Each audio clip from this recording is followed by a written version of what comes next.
Imagine a quiet Tennessee night in 1817. The Bell family farmhouse resting under a heavy sky.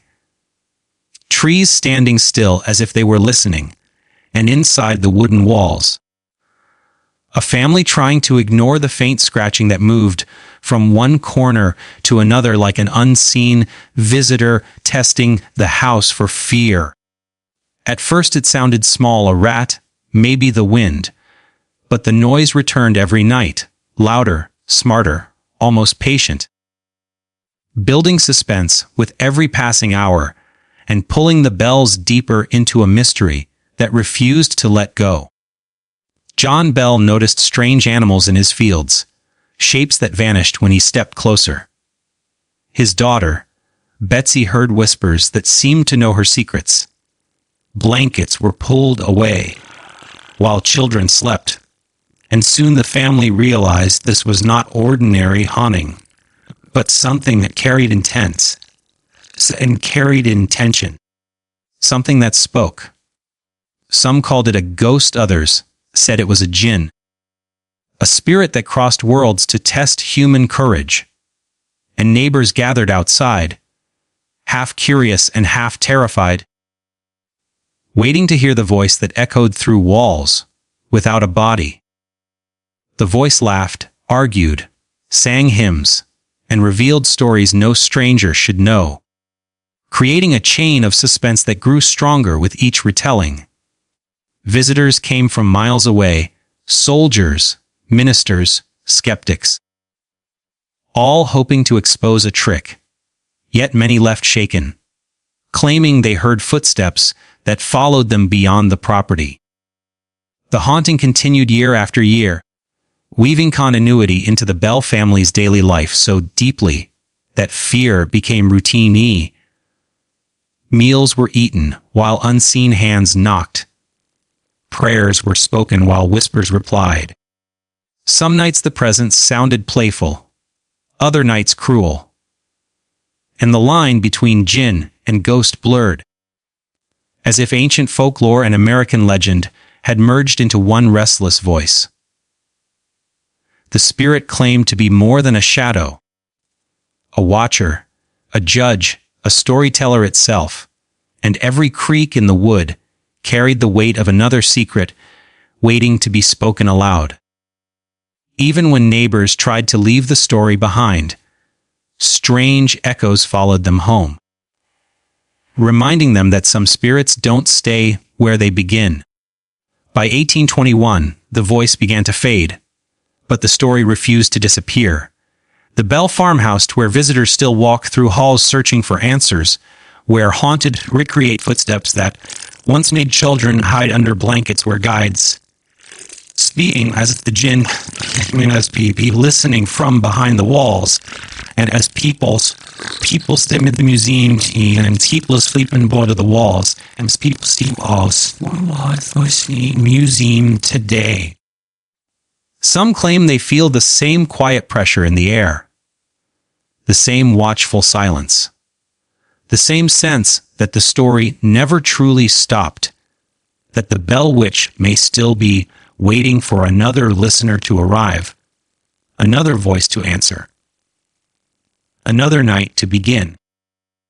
Picture the year 1817, in the quiet farmland of Tennessee, where the Bell family lived a life that moved with the steady rhythm of sunrise, chores, and evening prayers, until one night a strange knocking echoed against the wooden walls, soft at first, almost polite, as if an unseen guest waited for permission to enter.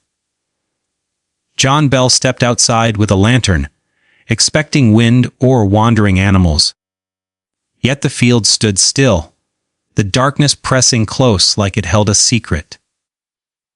The next night the sound returned, scratching across doors, chains dragging across invisible floors, creating suspense that crept slowly into the family's thoughts, following them from room to room and refusing to fade with daylight. Days passed and the disturbances grew bolder, weaving continuity into their lives so that no morning felt free from the memory of the night before. footsteps moved along empty hallways. Whispers circled Betsy Bell's bed, speaking words that sounded ancient and knowing. Blankets shifted on their own, as if restless hands tested the edges of fear. Neighbors began to notice shadows around the farm, tall shapes that vanished like smoke.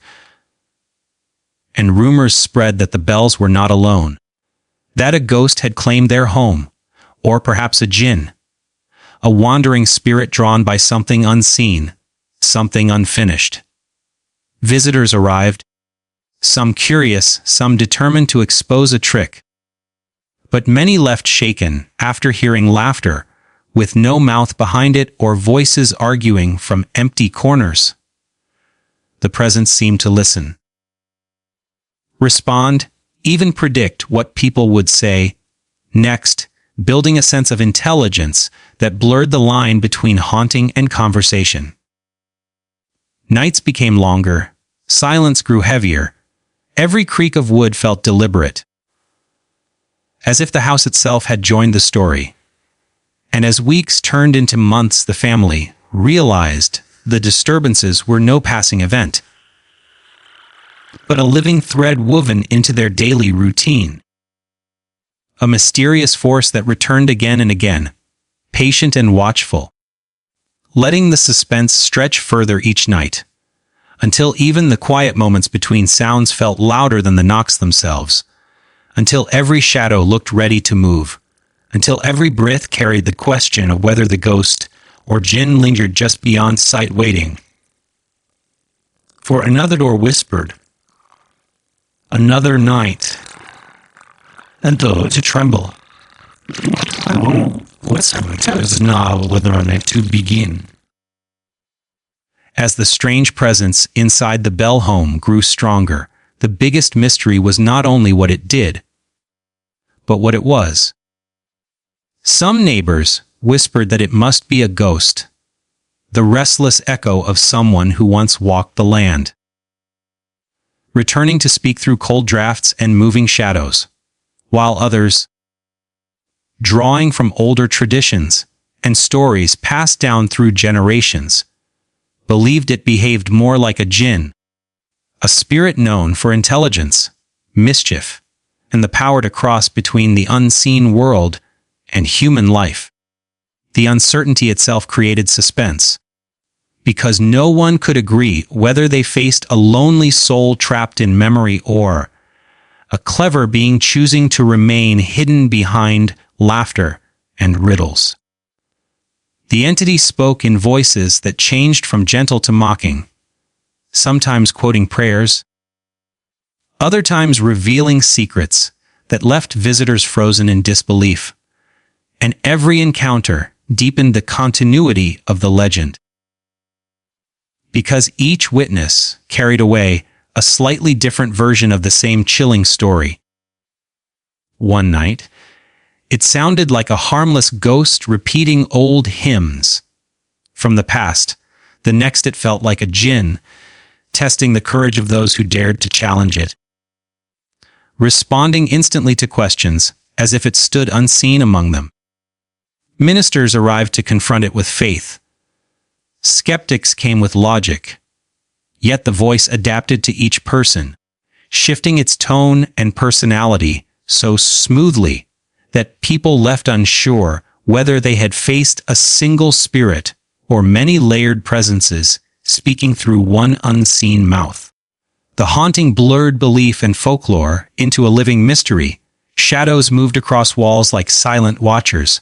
Footsteps followed guests long after they left the farmhouse, and arguments broke out between those who insisted it was a ghost bound by unfinished business and was a Jinn, evinced it was choosing its own path through the world of humans, pound through the world of humans.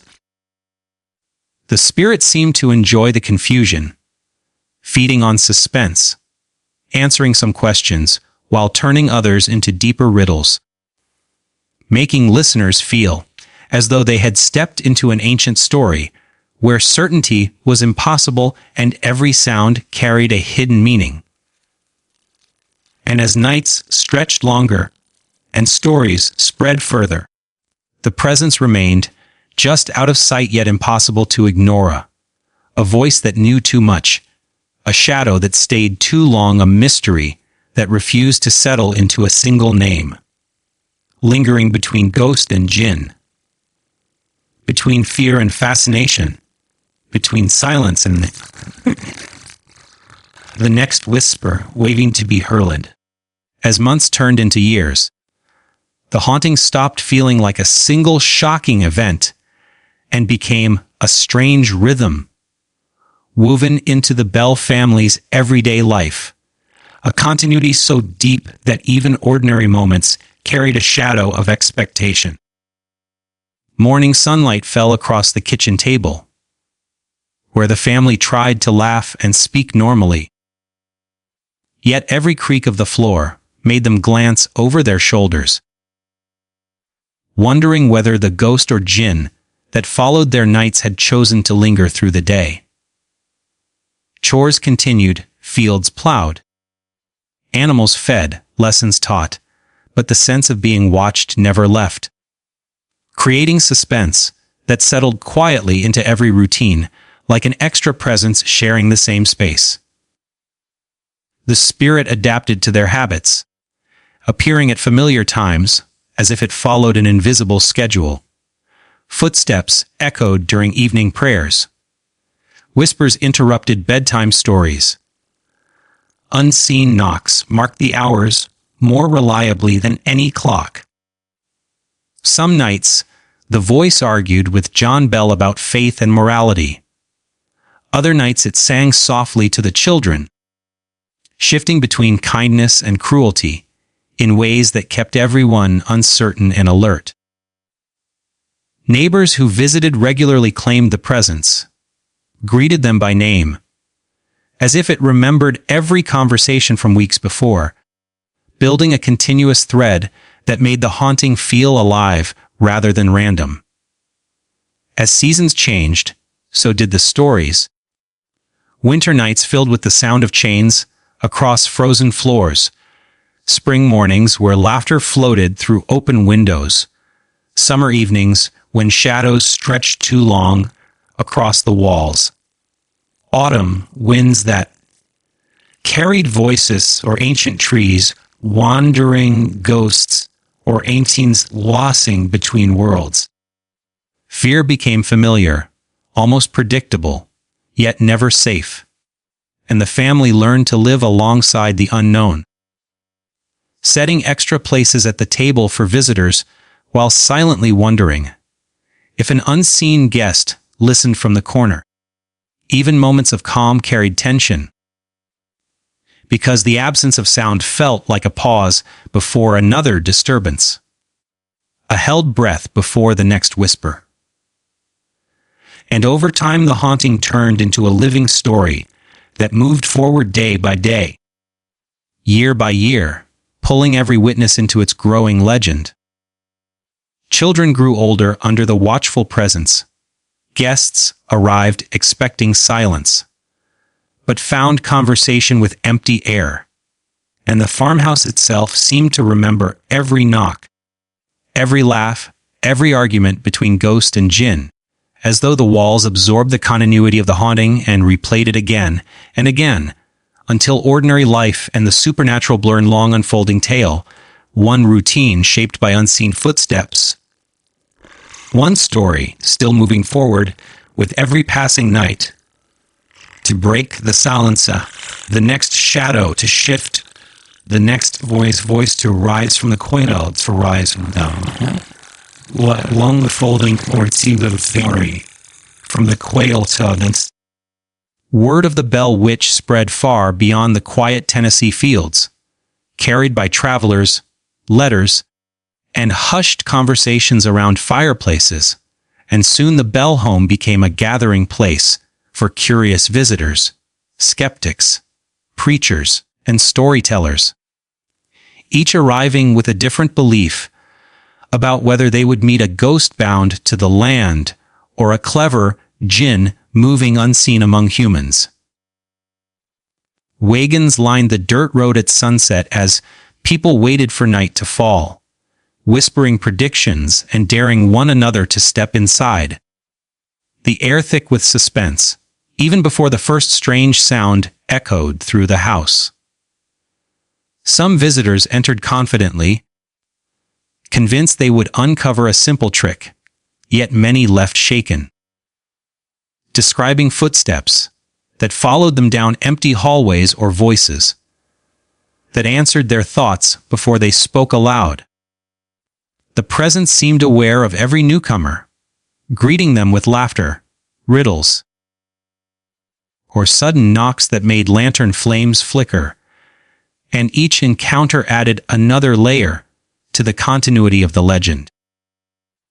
Because every witness carried a new version of the story back to their own town. Ministers tried to challenge the spirit with prayers. Soldiers attempted to provoke it.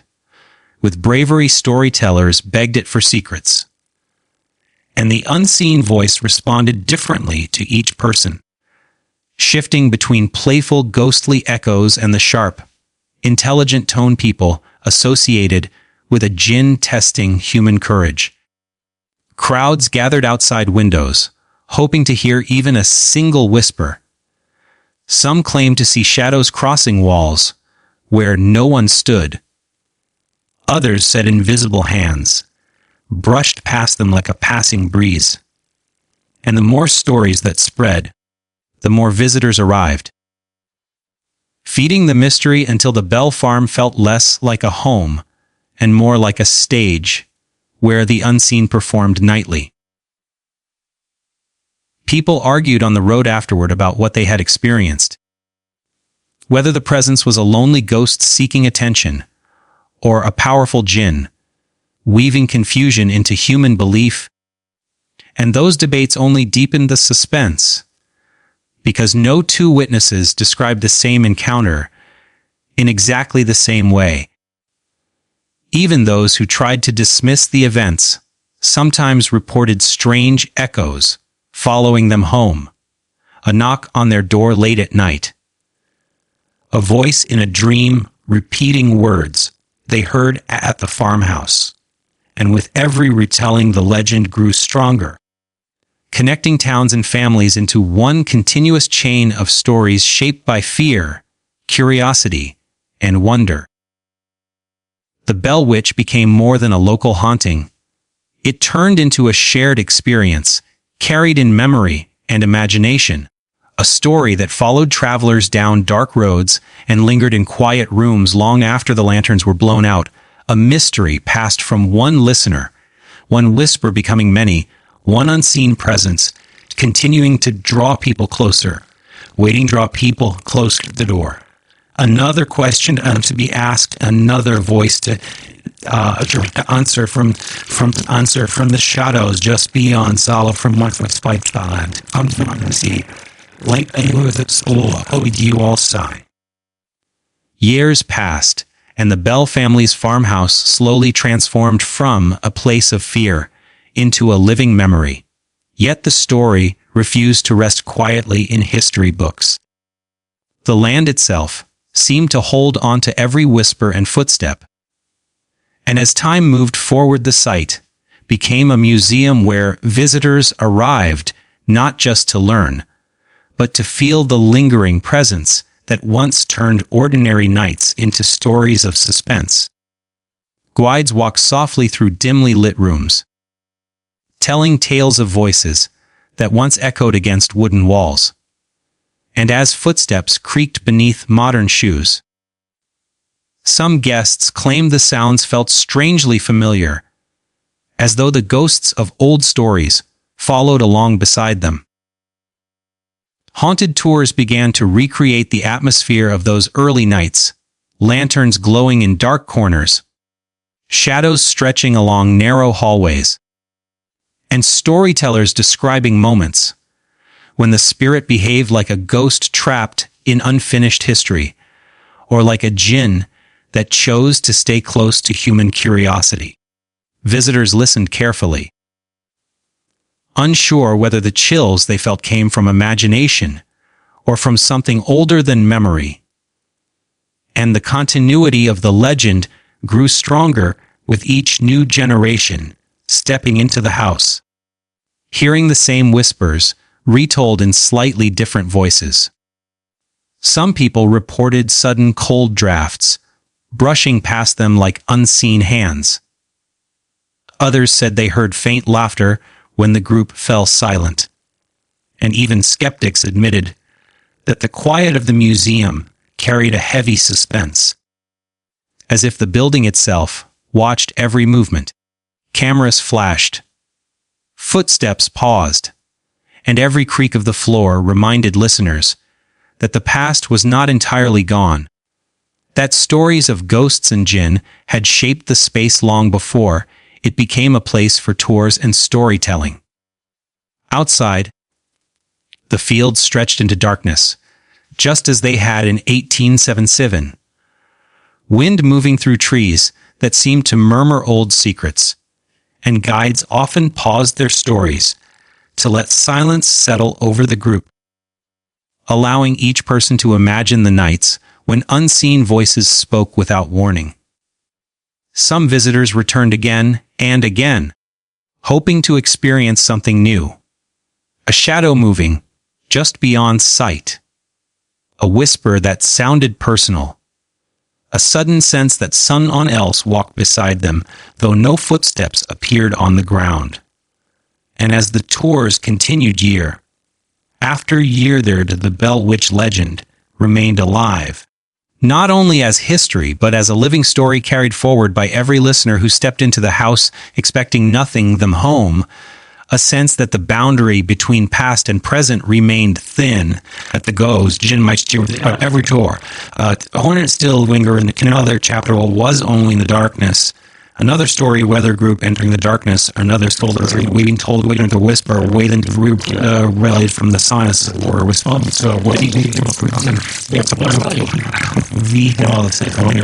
the silence. And so the story of the Bell Witch does not live only in old wood or fading photographs. It lives in every listener who dares to imagine those footsteps in the dark. Every heartbeat that quickens at the sound of an unseen whisper.